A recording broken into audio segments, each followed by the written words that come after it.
and we are taking the lessons they have shared with us. We are bringing joy as a form of resistance, and we are building community. One reason we wanted to have these regional convenings as opposed to a national conference was so that there could be true networking. So real relationships, deep relationships throughout regions could be formed. Last night as folks were gathering and mingling, I began to feel that energy, and it was so exciting, and I can't wait to see how things are feeling at the end of this day. I'm now going to talk about some of the less sexy things. I'm going to transition into some logistical. In the middle of your tables, you're going to see a little table tent there with paper. In the middle, there's a little QR code that says, "Let's stay connected." If you are not following us on socials, please take a moment to take out your devices and use that QR code to get connected with us. If you have any questions about collaborating with us on social media, Marcy, please stand and raise your hand. This is our social media person. Everybody knows Marcy. I'll give it up for Marcy. Please connect with Marcy. And if you have any questions, please, anyone with a red lanyard, and I am not wearing mine, this is embarrassing, is a member of our staff and can take your questions. If we don't have the answer, we might be able to direct you to that person. With all that said, I'm going to wrap up my portion, and I'm actually going to turn it over to A.W. Shields, who's going to talk a little bit about our healing space and where it's located. Thanks, y'all.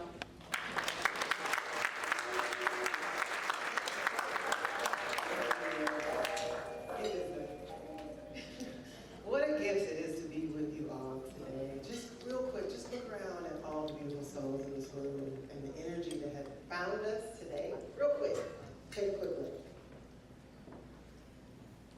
Good people. What I love about FICPFM is that we understand that you good people are whole people. And you good people have been working tirelessly. Coming into this room full of energy to strategize, but also some of us might be needing just to rest, just to chill, just to process and talk. And so I'm excited to name that myself and my trusty sidekick, Paul Rothschild, just wave your hand real quick. We're here throughout the day just to sit with you, chop it up, whatever you might need to hold space for you. We have a beautiful room set up. I think it's right behind this door. If you walk out of here, turn the corner again. It's a room that is for you to drop in, rest, reset, connect with yourself. There's artistic, creative materials there that you can sit with throughout the day, journals. Please stop by or just find us. And there's also a meditation for you at 11 during the break and 3 during the break if you want to come in that room. So come see us and you have a great time.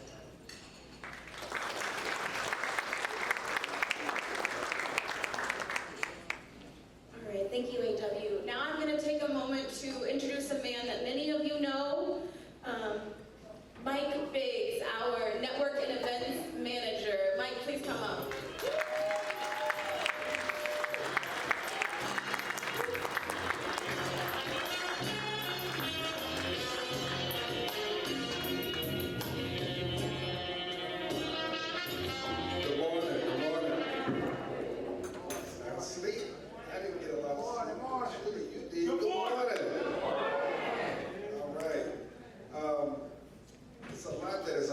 Said, and so I'm not going to be up here very long, but they did give me the honor and privilege of introducing the opening plenary participants. So, but before I do that, I just wanted to acknowledge, I know just over the years and speaking to a lot of you all and seeing a lot of you all, and as we're celebrating our 15th year here at FICPFM as an organization, I guess a smaller milestone within that is this is our 10th year having a national convention, or convening as we call it. Some of the folks in the room that were part of the very first one in Oakland, Bruce and Amdia and others, in 2016, in 2018, David and some of the same folks, Bruce and others, a lot of you were in Orlando, for that Quest for Democracy convening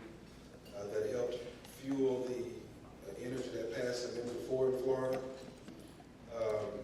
I don't know if some of you remember a pandemic that we had in 2020, but we didn't get to person, but we had a What's at Stake virtual convening that year just to keep folks in the spirit of coming together. And so in 2022, we were in Atlanta. I know a lot of you participated in that convening. And then Detroit in 2024. And a lot of you are here now, and a lot of you new faces are here. And to me, that's one of the most important pieces of this, is bringing folks into this network that are new, that are very new to it. So it's one of the things I really try to do, which is why I end up talking to a lot of you from time to time. But with that being said, we do have, this is our first stop on our 4 convening trip this year. We hope that some of you, all of you, if possible, can join us in Nashville in a few weeks, Washington after that, and Las Vegas, as we then start to pivot to our 2028 National Convening. So I just want to thank you all for continuously supporting this organization and the work that we're doing. So now, with that being said, I wanted to introduce the members, the speakers and panelists that have been part of our open plenary. We'll start with a fireside chat with Avalon Betts-Gaston. Avalon is the Executive Director of the Illinois Alliance for Reentry and Justice, leading statewide efforts to advancing healing center, justice reentry transformation, and community-led systems change rooted in her lived experience. She'll be joined by Freddie Desrochers, who leads legislative and advocacy coalition building and civic engagement across the state of Illinois, restoring voting rights and strengthening civic education. And then they'll be joined by Richard Wallace, the ED of EAT. Here. Thank you. Who's been leading efforts to advance economic justice, drug war reparations, guaranteed income, and opportunities for Black and brown communities through policy advocacy and lived experience. So with that being said, I would like to bring up the members of our first open plenary. And again, thank you all very much.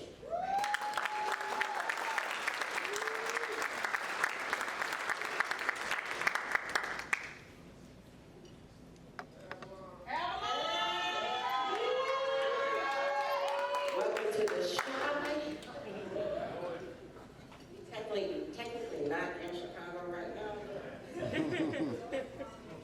Rosemont, look, we don't think y'all in Chicago, so.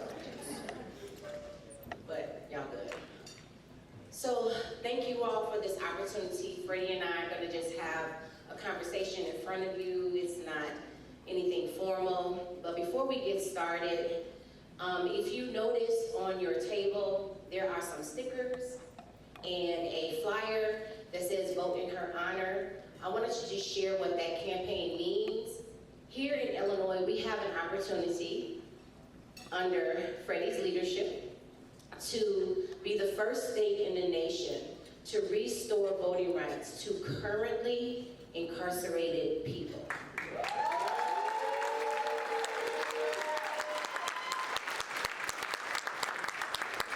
And so what the Vote in Her Honor campaign is about is, you will play, if you are a registered voter, or if you're not and you plan on becoming a registered voter, no matter where you are, and you plan on voting in November, we are asking that you pledge to vote in honor of one of the people that is incarcerated in one of Illinois prisons designated for women.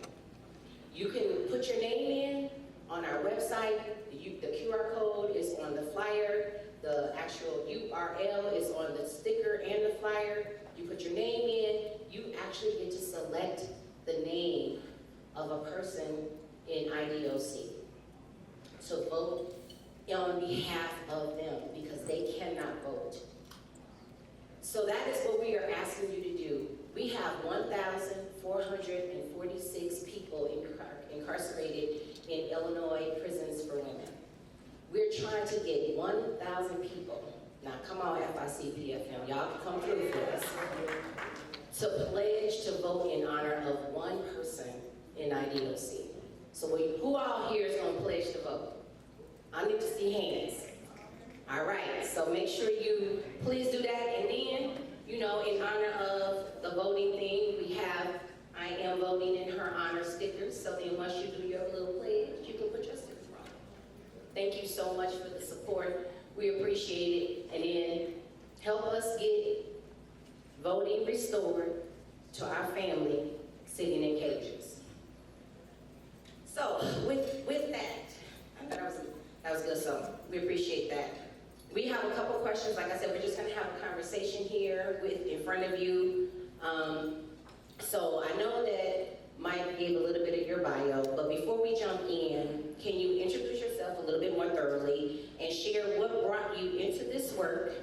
What's the story behind how you came to organize around voting rights and building power with system-impacted people? Yeah, thank you for that. I want to thank you so much for inviting me to be part of this conversation. And I want to thank FICPFM for throwing this incredible event. I started mostly through civic engagement and voting and electoral work. And so I started at Chicago Votes in 2020 as a Democracy Square Fellow, mostly doing Get Out the Vote initiatives, and it was the pandemic. And so, we did a lot of phone banking, and my role was around creating accessible voting language for our voter guide for people to be able to cast an informed ballot. And the year before that, Chicago Votes had helped to pass two landmark pieces of legislation. The first one was voting in jail, which turned Cook County Jail into the first polling location inside of a jail inside of the country, and also required local election authorities to coordinate with local jails to make sure that folks who weren't in Cook County Jail and other smaller jails had access to vote by mail.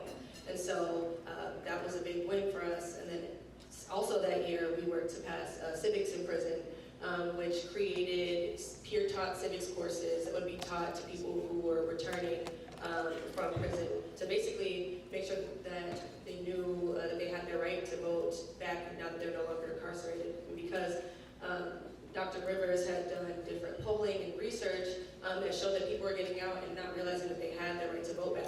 And if you're not voting because you think that you don't have the right, that's a form of voter suppression. And so the idea was that people would get taught these courses. It has basic civics 101 and how does the electoral college work, voting rights history, how to fill out a voter registration card. And so those classes were established the year before I joined the Chicago Votes. And I was so intrigued by all of that I asked, can I be a part of this policy work? And they were like, well, we actually need somebody to, help us out with our Unlock Civics agenda. And so I came on board with the team, and a lot of the bills that we were working on were at the intersection of folks who were either currently or formerly incarcerated and our civic systems. And so one of those things was our voting in prison bill, which would restore voting rights to people who are incarcerated. And so we were looking at different states that already had voting in prison. So Maine and Vermont are the two states in the country that allow people who are currently incarcerated to vote. And one thing that's important to note is that Maine and Vermont are statistically or demographically the most white states in the United States. And so they never got their right to vote taken away. And so part of the conversation was doing research. Why is it that people in prison can't vote? Like, how did this start? And it was after the Civil War when Black people were getting their rights and states were getting very, what's the word I'm looking for? They were getting very technical with how they can take voting rights away from people. And during this time, a lot of states were rewriting their state constitution. And so they put language inside of their state constitutions that banned people from, and at first it was just certain offenses that they thought that white people didn't commit, and offenses that they were typically getting Black people on. And so we know that there's a racial disparity, and that's why these laws exist. And so, so I worked with the Unlock Civics Coalition. That's how I got to meet amazing organizers like Avalon and so many other groups that work on issues for folks who are justice impacted. And then also through that work, I was able to go into Stateville and work with Dr. Rivers and the Stateville think tank. And these are the guys who were writing the legislation and basically kind of consulting us. They were doing the work that they could from the inside and just giving us our charge of what we needed to do on the outside. So that's kind of how I got started. Thank you for that. And so, like the Unlock Civics curriculum teaches people in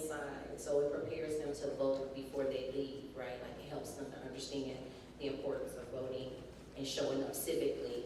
And like I-Large, what we do is we organize inside the prisons. That's where our work lives. Like we have over 1,500 partners that are currently incarcerated in the Illinois Department of Corrections. We have partners in 88% of the prisons in this state, because we know that community is not just once we get released and we're on parole. Right? Community is inside of our cages, and we're not going to exclude our people inside from doing the work of freeing us all. Right? So my next question is, women, especially Black and brown women, have been at the center of voting rights activism in Illinois. From your vantage point at Chicago Votes, what are you seeing about the role women are playing in pushing for change, and how is that showing up in campaigns like the Race Act and the Vote in Her Honor? Yeah, that's a great question, and I think it's definitely true that Black and brown women have been at the center of this work, especially since I joined. And I want to take a moment to just acknowledge you and all of your great contributions to that. You hold us accountable, and you've taught me so much about this work and how to approach it and how to make sure that we're centering and being equitable and accountable to the folks that we want to work with and do this work to get their voting rights. And I also want to acknowledge, Ms. Betty Magnus, Dr. Christina Rivers, Ami Gandhi. I'm sure there's so many people that I'm forgetting right now, but so many women have poured into this work. And I think it's important to note that, for different organizations who focus on voting rights, there are some who won't stand with us on this issue. And I think that, some of them are centered towards women, and I think that that's why it's so important that we have campaigns like Vote in Her Honor, because we have to put women at the forefront of this issue. This is a women's issue, and especially for those voting organizations that want to focus on issues for women, I think that it's important that they get into the fold and understand that women are sharing their stories and shaping the vision of this movement. And so I also want to thank you for letting Chicago Votes be a part of the Vote in Her Honor movement, and so I'm really excited for us to continue pushing that forward. To give you guys a little bit of understanding about what's the dynamics here in Illinois. So, we have too many people incarcerated in Illinois because there are too many people incarcerated, period. But for our women or people who are in our prisons designated for women, 80%, 80, are mothers. 76%, that's a 7 and a 6, are mothers of minor children. That's children under the age of 18. Our closest prison for women is in the middle of our state. 54% of the people that are in our prisons come from Chicago, which is not the middle of our state. So we have people parenting hundreds of miles away from their children. And now they can't determine who decides whether or not their local park gets a basketball court, or who's on the school board, right? We parent through the ballot box, and we have 100,000 children in the state of Illinois, approximately, who have a parent that has no ability to parent for them through the ballot box. I'm gonna repeat that. 100,000 children in the state of Illinois, their parent cannot parent them through the ballot box. And so I know that Illinois is not an anomaly on this issue. All of these states that have these racist, I'm gonna edit myself, these racist laws on the books that they call felony disenfranchisement, that's the impact that's happening on our kids. And we have to center that argument. We can't ignore the fact that they're being deprived of the ability to parent through the ballot box.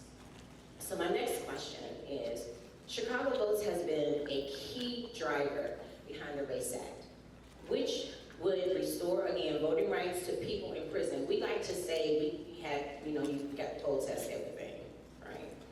So the message that was poll tested is to say people completing their sentences in prison.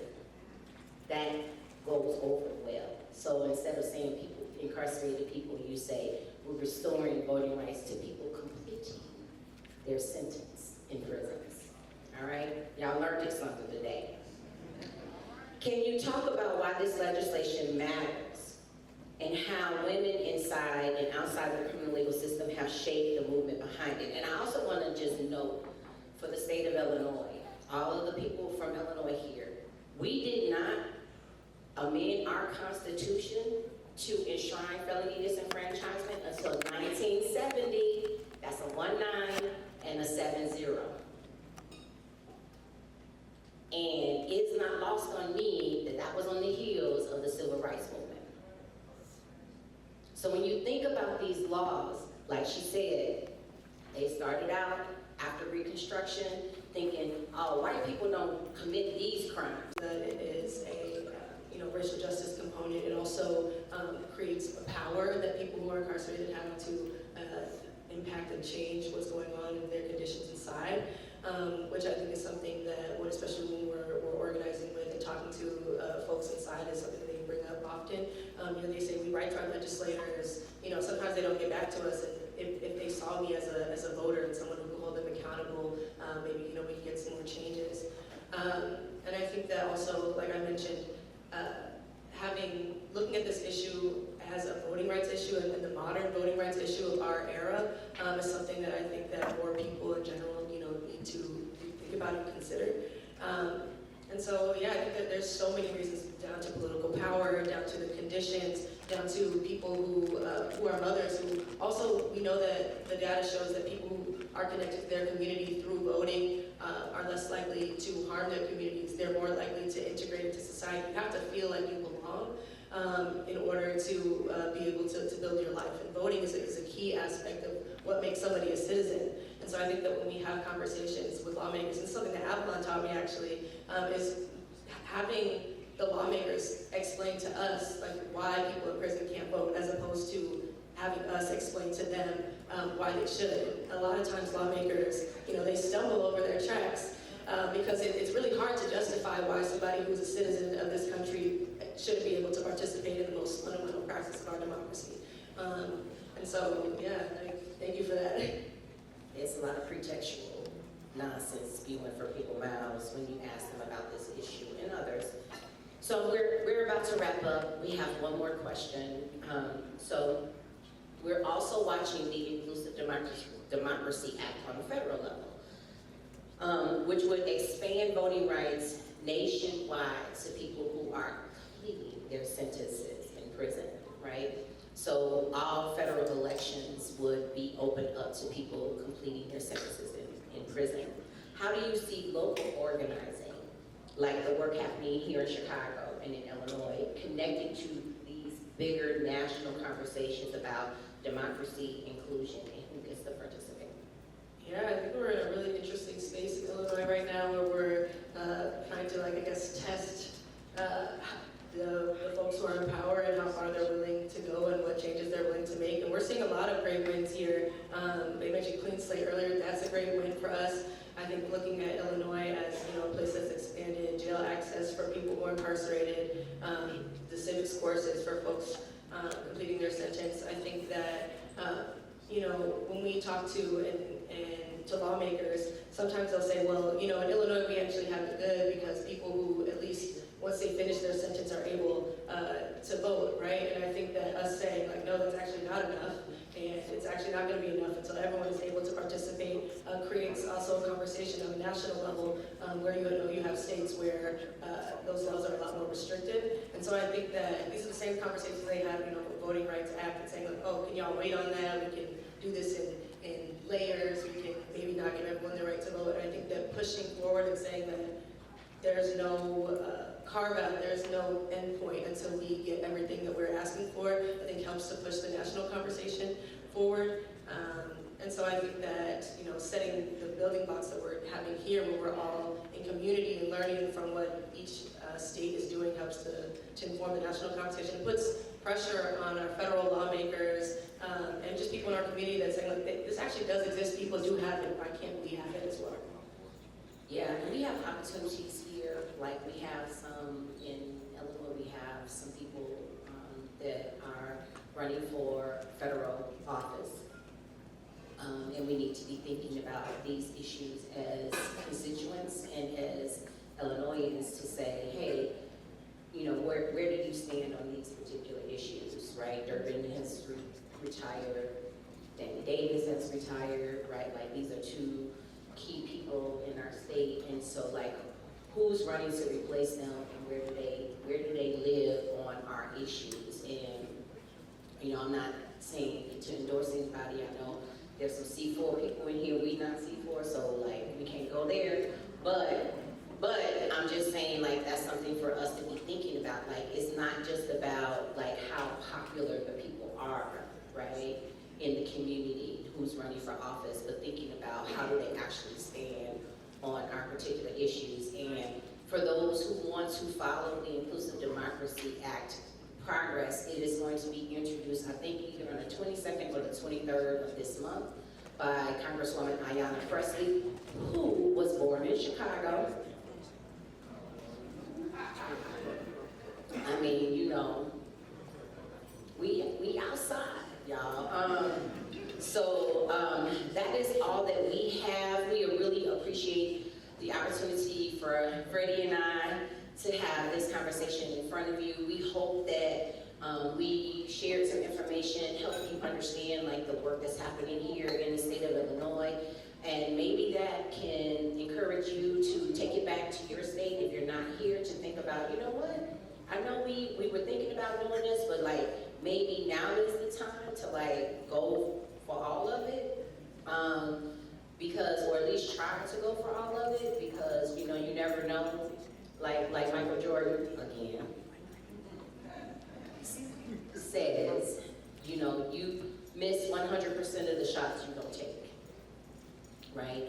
And so it's an opportunity for us as a movement to think about how we want to lay and say, no, all of our people deserve the right to parent and do other things through the ballot box. So thank you all for your time and attention. We really appreciate this opportunity, and we hope you enjoy the rest of our day.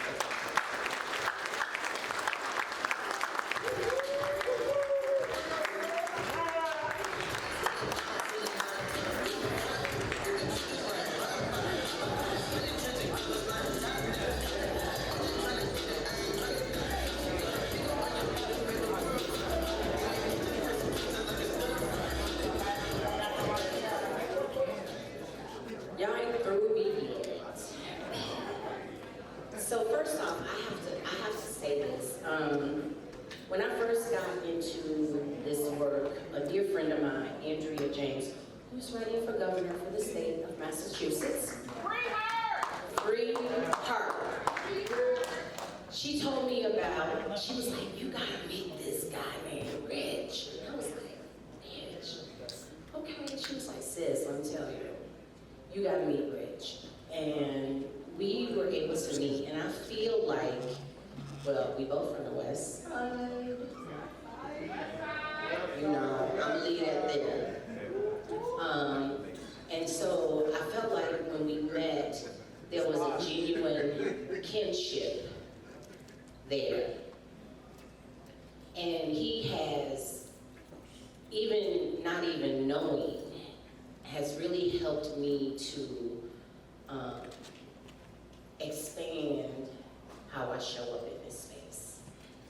And I am grateful to this brother for that. And I could not introduce him without giving him flowers and showing him love and just articulating how important he has been to me and the work that I do, and how I show up as a Black woman from the west side of Chicago doing this work. So thank you, Rich, my brother, for being and now I'm going to get to the typical intro. So Rich Wallace is the founder and executive director of Equity and Transformation, EAT, a Chicago-based nonprofit dedicated to building social and economic equity for Black workers in the informal economy. Fueled by lived experience and a relentless pursuit of justice, Richard has championed guaranteed income drug war reparations, criminal justice reform, and systemic change for communities pushed to the margins. An author and movement builder, Richard uses both the pen and the podium to challenge inequity and inspire transformation, one policy, one story, and one community at a time. It is indeed my honor and privilege to introduce the keynote speaker for today, Brother Rich Wallace.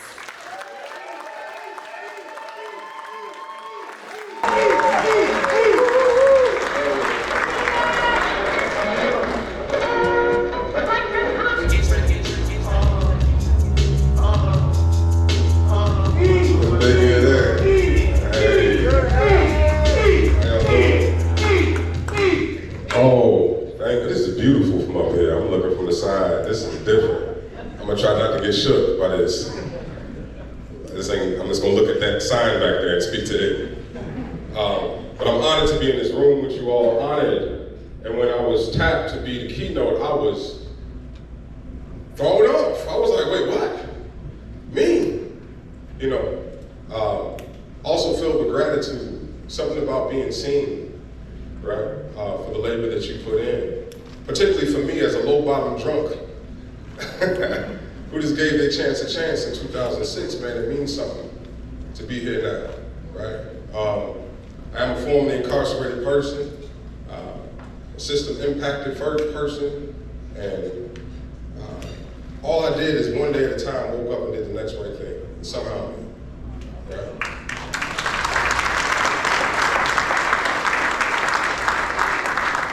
So my name is Richard Wallace, and I'm the founder of Equity and Transformation, also known as EAT. Yeah!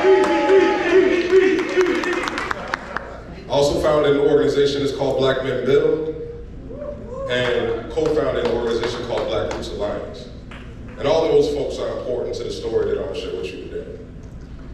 I'm the son of Reverend Doris Green, AKA Queen Makita, AKA Sisters of Red, AKA a lot of people get confused by that because everybody is her son. I'm like, no, that's my mom. I'm the son of Reverend Doris Green, Eugene Wallace, and Minister Michael D. Smith. I'm the grandson of Woodrow Wallace, Alma Wallace from Jackson, Mississippi, and I'm the grandson of Columbus Taylor and Allie Johnson from Arkansas. Both sides of my family were raised in the Jim Crow South, and both are descendants of chattel slavery, and both call Chicago home. There's some interesting stories about how both of my grandfathers got to Chicago. Both of them were running from racism from the South. And here we are. But before I get started, I want to say a few things. One is that I've stood in rooms like this where I was asked to speak on behalf of people like you, people like me, rooms with good food, good intentions, where I was expected to translate the lived experience of incarceration into a language that did not disturb the peace. This is not that room.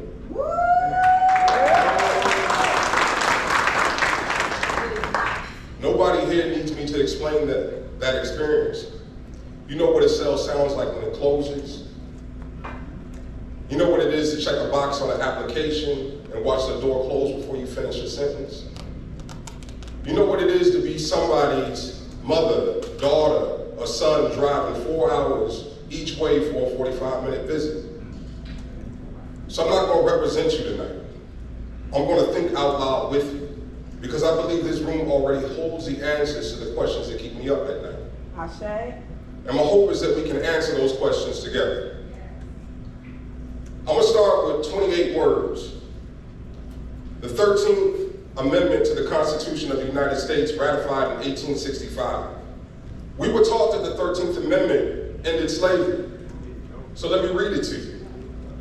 Neither slavery nor involuntary servitude, except as a punishment for a crime, where the party shall have been duly convicted shall exist in the United States of America, except for a punishment of a crime. Say it with me, say, except for punishment of a crime. Except for punishment of a crime. This is not a loophole. A loophole is an accident. That is a door. Somebody framed it, hung it, and left it standing there on purpose. And America walked right through it. I want y'all to pay attention to this. Because if the only way we are permitted to own a person is to convict them first, then the country does not need slavery anymore. It just needs convictions. And a country that needs convictions will manufacture them. I'm going to say that again. If the only way you are permitted to own a human being is to convict them first, then the country does not need slavery anymore. It just needs convictions. And this country, and they will manufacture them, right? So it did. Within months of emancipation, black codes, vagrancy laws, loitering laws, laws that made it a crime to be unemployed, to be idle, to be standing somewhere without a white man's permission, and then convict leasing. Black men arrested for walking down the road, sentenced to hard labor, and rented back to the same plantation, and the same mines, and the same railroads. Where my brother Ronald at? He might have walked down. Angola Prison is built on a former plantation.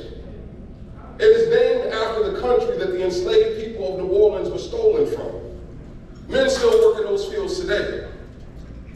The plantation did not close. It was rebranded. It got a warden instead of an overseer, a sentence instead of a bill of sale, and a constitutional amendment for cover.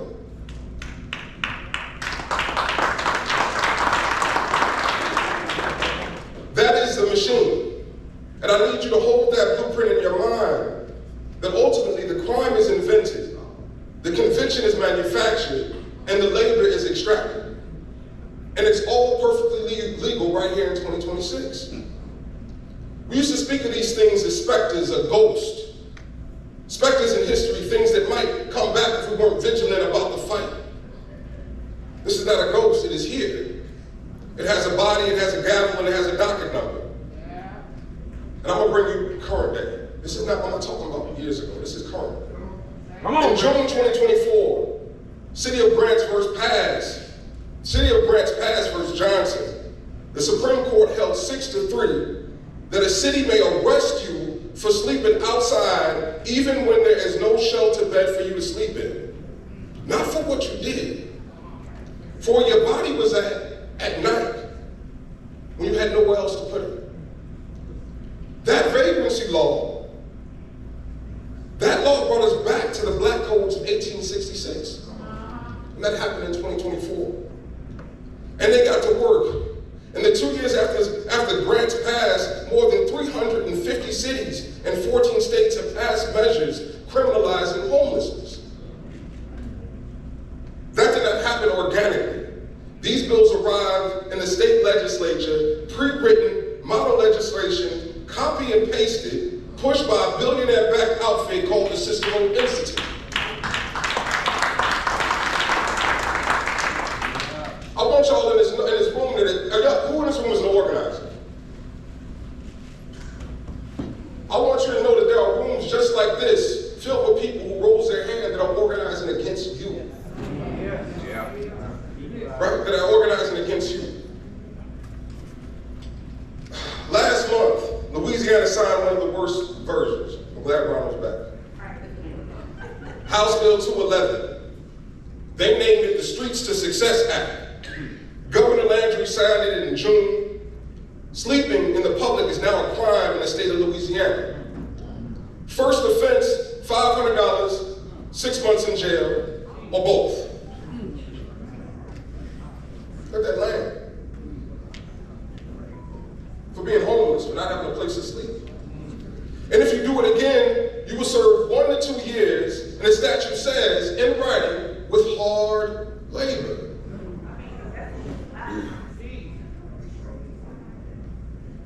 Hard labor in Louisiana in 2026 for the crime of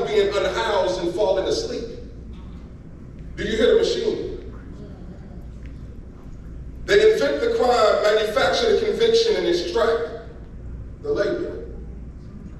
The exception in the 13th Amendment preserves slavery, and bills like HB 211 are the fuel to keep it going. Now, roughly 60% of Louisiana's unhoused population is black in a state that is 30% black. This is not a coincidence. This is a design. And the Supreme Court has ensured that black people can no longer vote our way out of this design. Louisiana versus Callis, April of this year, and another 6-3 vote. Something about that Supreme Court vote. 6-3 once again. The Supreme Court gutted the core enforcements of the Voting Rights Act and made it functionally legal for the state to dilute black voting power and call it partisanship. Now, I've always interpreted democracy to mean that if a decision is made that impacts your life, you have a right to play a role in how that decision is made. Voting is one of the ways that we play a role in how those decisions are made. But understand that those two rulings together, understand what they do. One says the state can arrest you for existing, period. The other says you cannot vote your way out of that problem. They are literally closing all the exits right here in front of us right now. What my grandparents ran from and fought, marched and bled for, and in some cases even died for, is being dismantled with the stroke of a pen. So when I say we are still fighting, I'm not speaking in a metaphor. Here's what I can't get over. This country cannot remember what it did to us. It cannot name the plantations. It can't count the dead. It can't locate the records. It cannot find the money. It cannot say the word reparations in reference to our suffering, but it remembers every crime I committed. Yeah.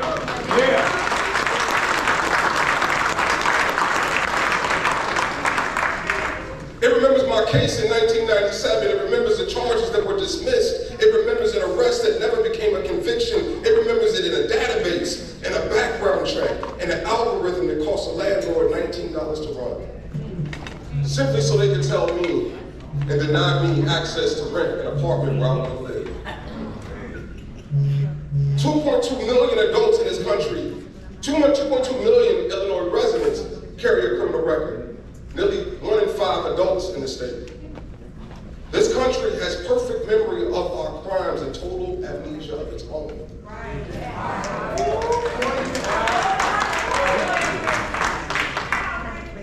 That is not a flaw in the system, that is the system. And still, look at what we have built.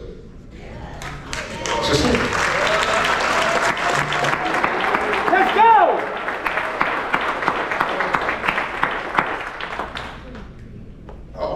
Come on, Rick. Yeah. Eat. That's easy. Equity and transformation is led by formerly incarcerated people. That part.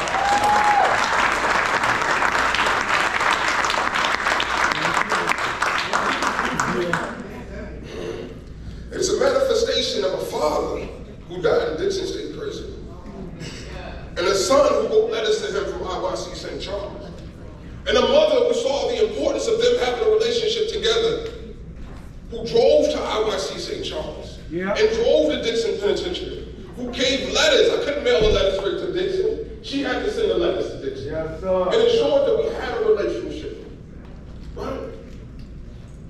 Equity and transformation is street vendors, gig workers,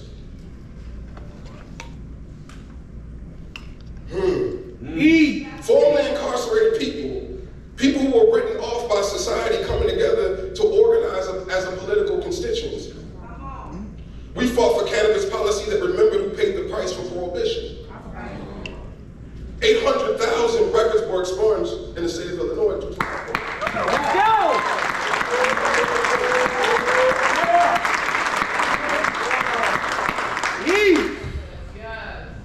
Through the Chicago Future Fund, And I gotta say something about that. We launched the first guaranteed income program in the nation for formerly incarcerated. Say it again. Justice reform. Because I believe fundamentally that when a harm is occurred, when someone inflicts a harm on me, what I need from them is a commitment to compensate me for what they took, a commitment to rehabilitate me from what happened, a commitment to restore me, a commitment to guarantee they won't do the same thing again, and I need to say to them that I'm satisfied with that offer.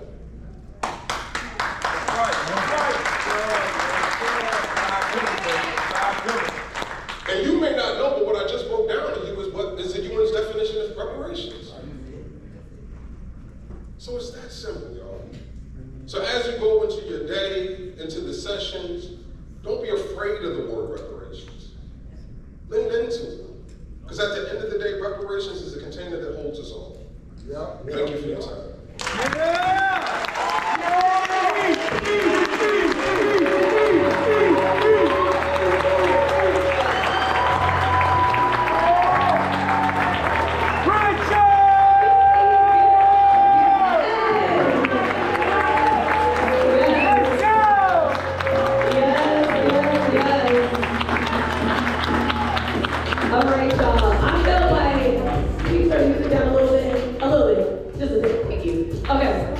I feel like that is exactly what we needed to fuel our day. I hope everyone feels ready and eager and hungry to learn from the amazing panels that we have coming up. As of now, we are going to take a break. Everyone should choose a breakout session. All of the rooms are in Hoover, and we will reconvene in breakouts at 11 o'clock. Also, don't forget the amazing somatics room that AW introduced. It is around the corner. Low key, but there's coloring books, some dope water brush pens that I found. I didn't even know that was a thing. All of the things to help you relax, and the lights are dim. So please, y'all, thank y'all so much. Give it up again.